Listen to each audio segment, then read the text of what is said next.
ગેરકાયદેસર મિલકતનો case, લાંચિયા assistant TDO Harshad ભોજકના જામીન કોર્ટે ફગાવ્યા. તપાસમાં 77.88 લાખની બિનહિસાબી મિલકત મળી.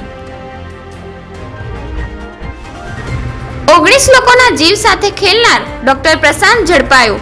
જરૂર વગર લોકોની એન્જિયોગ્રાફી, એન્જિયોપ્લાસ્ટી કરી ડોક્ટર સંજય પટોડિયાની રાજકોટ, સુરતમાં પણ હોસ્પિટલ. ચોરીનો ભેદ ઉકેલાયો. ગાંધીનગરના બાલાપીર સર્કલ પાસે ગાડીના કાચ તોડી 44,000ની ચોરી કરવાના ગુનામાં સાગરીત ઝડપાયો. મુખ્ય સૂત્રધાર વોન્ટેડ. કતલખાના પર પોલીસ ત્રાટકી. ગાંધીનગરના બૈયલમાં ધમધમતા ગેરકાયદેસર કતલખાનામાંથી 6 જીવિત વાછરડાનો બચાવ. 150 કિલો ગૌમાંસ સહિત 80,000 મુદ્દામાલ જપ્ત.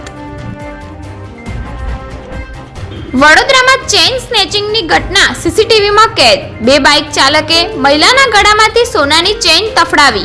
પોલીસે 3 ટીમ બનાવી ગઠિયાઓની શોધખોળ શરૂ કરી. બુટલેગર દ્વારા પોલીસની પીસીઆર વેન પર હુમલો.